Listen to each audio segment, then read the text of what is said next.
Assalamualaikum warahmatullahi wabarakatuh. Kembali bersama saya Dr. Dilan, sang Observer of Life.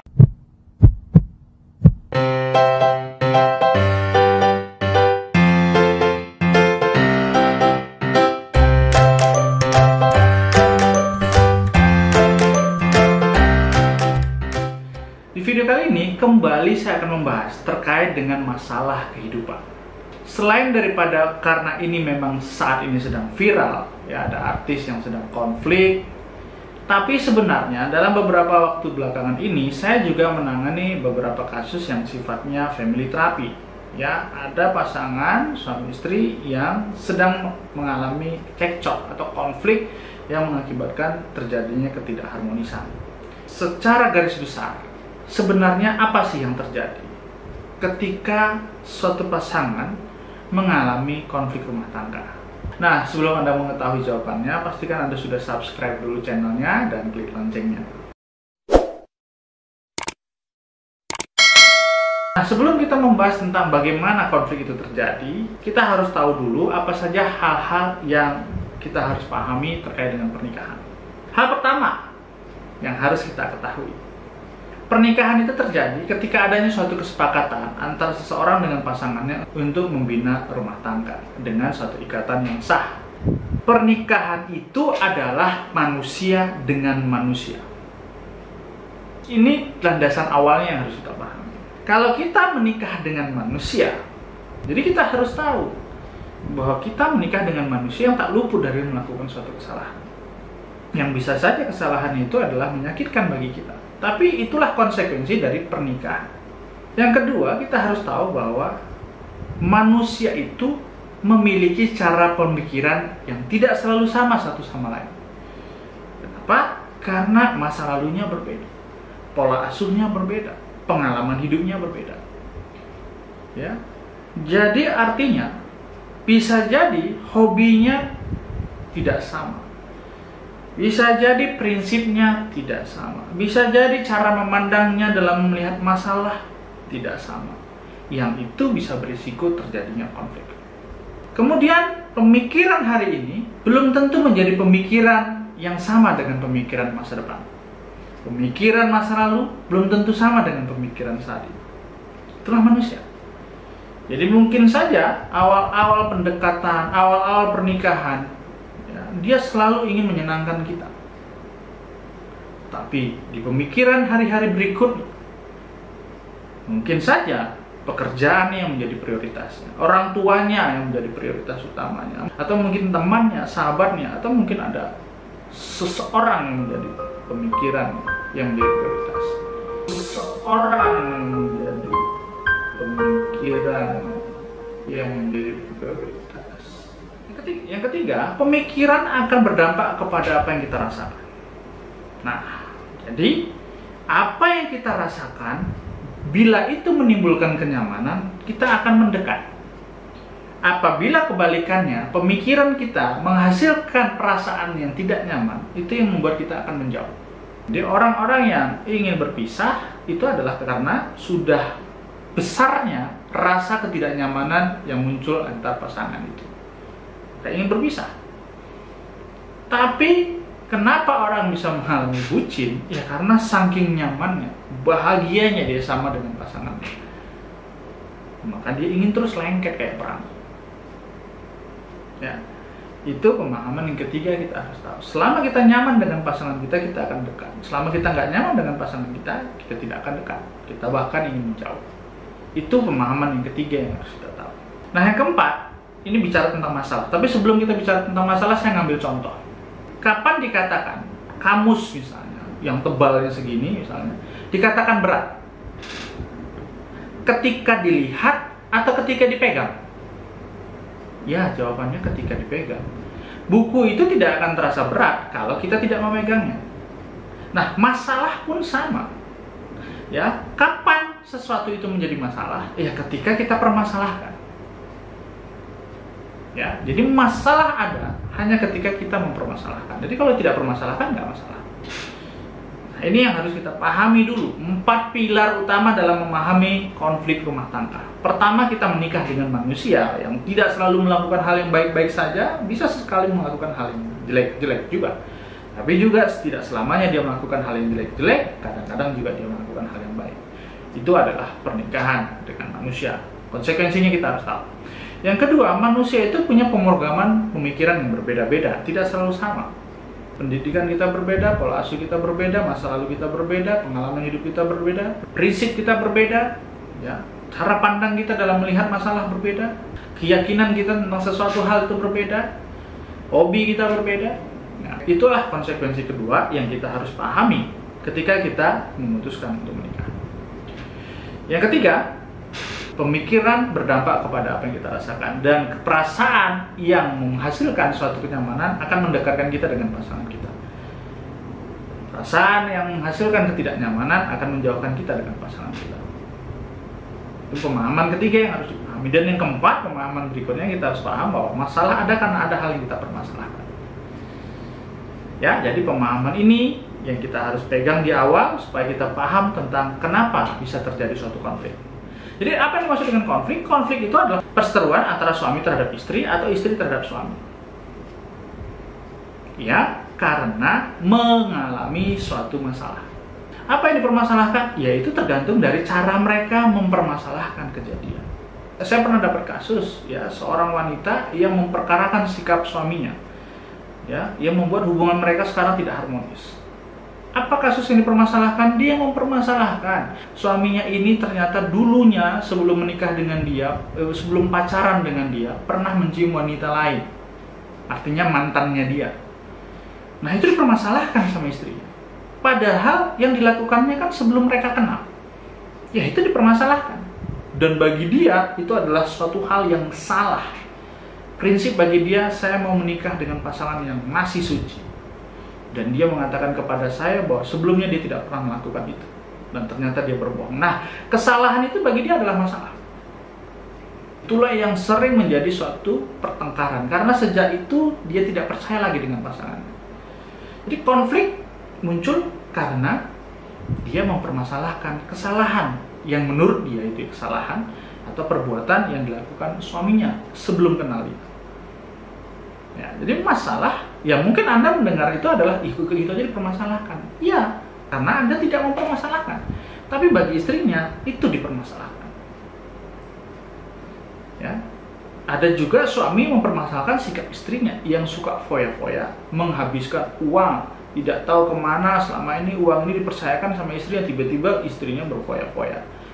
Dipermasalahkan. Saya tidak mengatakan benar salahnya dalam mempermasalahkan. Saya hanya mengatakan kapan masalah itu ada, ketika dipermasalahkan. Ya. Apakah boleh dipermasalahkan? Jawabannya boleh, selama memang itu tujuannya untuk memperbaiki keadaan, untuk memberdayakan. Jadi misalnya istri mempermasalahkan finansial, yang dimana kebutuhannya ini memang semakin lama semakin meningkat karena anak sudah makin sekolah misalnya. Sehingga kebutuhan tidak diimbangi dengan pemasukan. Dia permasalahkan sikap suaminya, kamu jangan main-main, kamu harus kerja keras. Ya boleh dipermasalahkan selama tujuannya untuk memperbaiki keadaan. Konflik apa yang paling sering terjadi?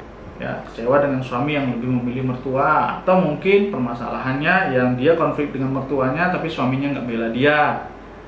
Kemudian dipermasalahkan tentang pekerjaan yang lebih diprioritaskan daripada keluarga. Ada. Nah, itu bisa mengakibatkan konflik, ya.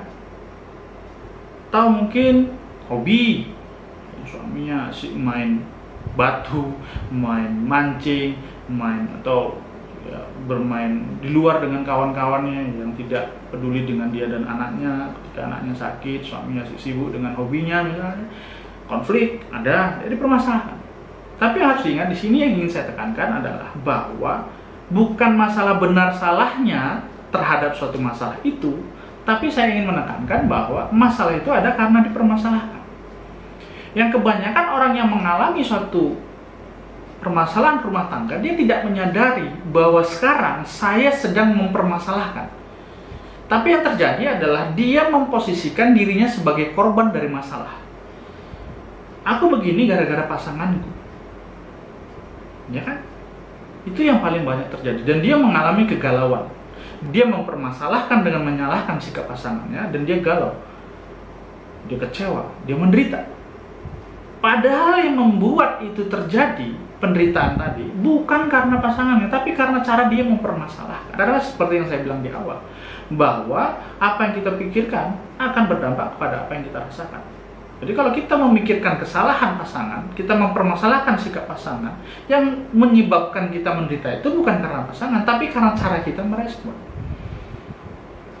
Ya, di vlog sebelumnya saya sudah bahas tentang rumus kehidupan, event tambah respon sama dengan outcome. Apapun eventnya, itu tidak akan mempengaruhi reaksi tubuh. Oke ya, jadi kita sudah tahu bahwa konflik itu terjadi karena ada kejadian yang dipermasalahkan. Boleh saja dipermasalahkan selama kita tahu bahwa tujuannya untuk memperbaiki keadaan. Kita tahu pasangan kita tidak selalu melakukan hal-hal yang benar. Sesekali ada melakukan hal yang salah, dan itu perlu dipermasalahkan supaya diingatkan, jangan diulangi, supaya diingatkan untuk diperbaiki. Jadi mempermasalahkan dalam hal untuk memperbaiki silahkan. Tapi kalau mempermasalahkan dalam hal untuk mencari siapa yang paling benar, apa yang menjadi salah, itu yang tidak benar. Itu yang berakibat kepada konflik ini semakin meluas. Yang sering sekali yang mengakibatkan terjadinya pertengkaran, yang mengakibatkan permusuhan ujung-ujungnya, yang mengakibatkan perceraian, itu karena pertama dia mempermasalahkan sikap pasangannya. Yang kedua, dia memposisikan dirinya korban sehingga mengakibatkan dia tidak nyaman dan dia ingin menjauh dengan pasangannya. Yang ketiga adalah dia berharap bahwa perubahan itu datangnya dari pasangannya. Ya. Tapi yang anehnya, kalau pasangannya tidak berubah, dia pun tidak mau berubah. Ini artinya apa? Ini sama-sama mempertahankan untuk saling merasakan ketidaknyamannya. Padahal, ketika ditanya, mau nggak kalian rukun kembali, mau nggak harmonis lagi? Jawabannya mau. Tapi dia masih memposisikan pendapat dia bahwa aku ini begini gara-gara pasangan. Ya kan? Padahal dia mempermasalahkan adalah dia. Suatu kisah yang sering saya bahas di pelatihan yang saya adakan, baik itu manajemen stres maupun pelatihan hipnoterapi. Ini ada suatu kisah seorang motivator yang berdiri di depan audiens ribuan orang, ya, memberikan suatu motivasi kepada audiensnya. Singkat cerita, sesi tanya jawab. Kemudian ada seorang penanya yang ingin bertanya kepada motivator. Tapi pertanyaannya bukan ditujukan kepada motivatornya langsung, tapi kepada istri motivatornya. Si penanya bertanya begini, Bu, suami Anda benar-benar menjadi motivator yang hebat. Ya, sudah banyak terbukti orang yang sedang mengalami kegalauan yang luar biasa, sedang mengalami krisis kepercayaan diri, bisa bangkit karena motivasi yang diberikan suami Anda. Nah, pertanyaan saya adalah, apakah suami Anda yang kami lihat ini sekarang sama dengan apa yang dilakukannya di rumah? Karena masih banyak yang saya lihat, orang itu nampak di luar bagus, tapi di dalam tidak. Pertanyaan kedua adalah, apakah Anda bahagia hidup bersamanya? Kemudian istrinya pun mengambil mic dan menjawab pertanyaan dan mengucapkan terima kasih. Pertanyaan ini baru pertama kali ditujukan kepada saya, biasanya kan kepada suami saya, kata dia. Pertanyaannya adalah, apakah suami saya sama antara yang dilakukannya kepada kalian semua dengan apa yang dilakukannya kepada saya di rumah? Jawabannya sama. Apa yang diajarkannya kepada kalian, itulah yang diajarkannya kepada istri dan anak-anaknya. Dan dia juga mencontohkan apa yang harus dilakukan. Jadi bukan hanya mengatakan doang, tapi dia juga melakukannya.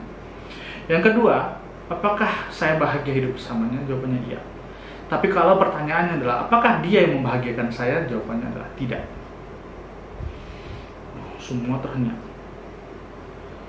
Ya, suami saya baik kepada saya, iya. Dia memberikan nafkah lahir dan batin kepada saya, iya. Dia memberikan perhatian kepada saya, iya. Dia memberikan finansial kepada saya, iya. Tapi yang membuat saya bahagia bukan suami saya. Yang membuat saya bahagia adalah diri saya sendiri. Kenapa? Kalau suatu saat suami saya tidak bisa melakukan apa yang dilakukannya sekarang kepada saya tak bisa bahagia. Karena kebahagiaan itu datang dari saya. Sebelumnya, dia membahagiakan saya karena saya mengizinkan dia membahagiakan saya. Audiensnya semua ternyata istrinya juga motivator. Nah, kita kembali kepada topik konflik tadi.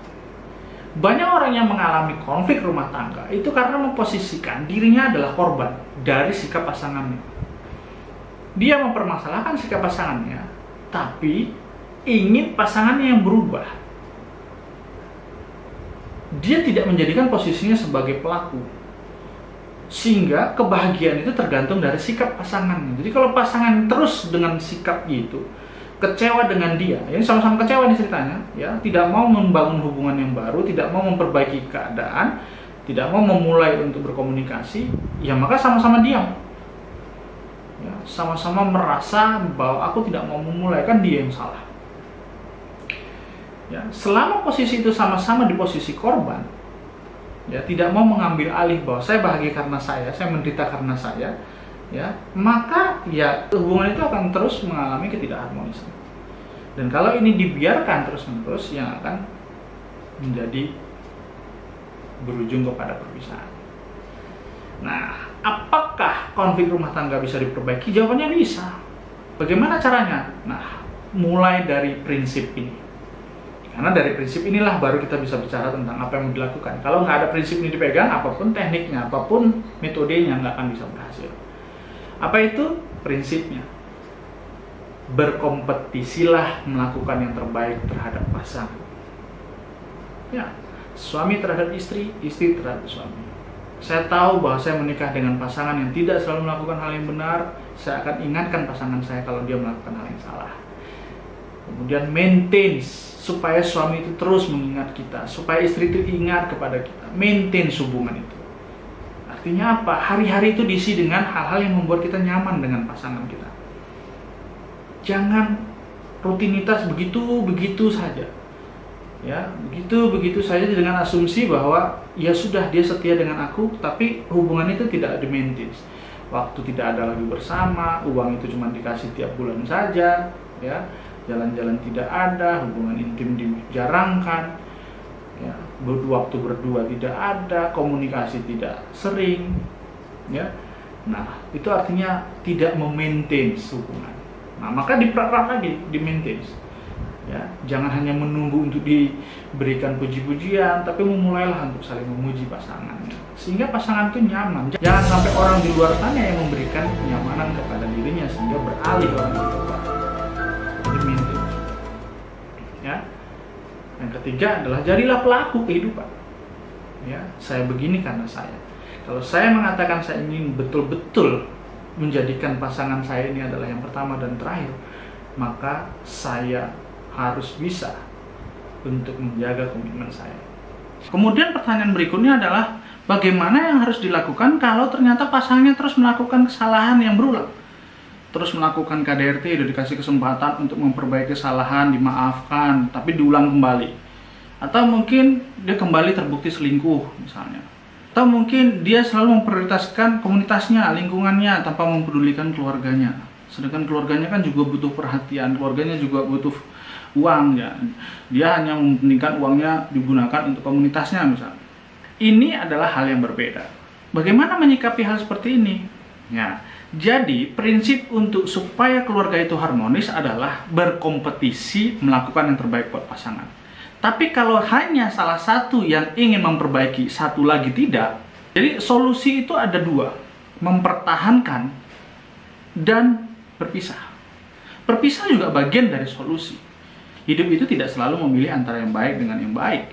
Kadang-kadang kita akan mendapatkan suatu pilihan yang buruk dengan yang buruk. Maka ambillah yang buruk, jangan yang terburuk. Jadi kalau menjalani hubungan itu hanya akan mengakibatkan kekerasan dalam rumah tangga, ya, perselingkuhan, pengkhianatan, pemukulan gitu, yang hari-harinya akan menguras emosi, yang akan mengakibatkan banyaknya timbul penyakit, ya. Kita tahu bahwa distress akan mengakibatkan munculnya banyak penyakit dan itu tidak bisa diperbaiki, maka pilihannya memang harus berpisah. Ya, daripada dilanjutkan, ibadah nggak bisa khusyuk, penyakit bermunculan, anak pun dipertontonkan dengan hal-hal yang tidak baik, maka ya pilihannya memang harus berpisah. Dan kalau pilihannya adalah yang buruk dari yang terburuk adalah berpisah, ya itu bisa jadikan solusi. Jadi itulah hal yang perlu untuk kita pahami terkait dengan bahtera rumah tangga. Ada masalah yang dipermasalahkan, ada konsekuensi dari masalah yang dipermasalahkan, dan harus ada solusi yang diambil atas masalah yang diambil tadi. Solusinya apa? Kalau memang dipermasalahkan untuk saling memperbaiki suatu kesalahan, karena pasangan kita itu tidak selalu melakukan hal-hal yang baik saja, sesekali dia juga akan melakukan hal yang salah, maka permasalahkanlah dan carilah solusinya. Kalau tidak mungkin lagi untuk diperbaiki, maka perpisahan juga bagian dari solusi. Sampai ketemu di vlog selanjutnya.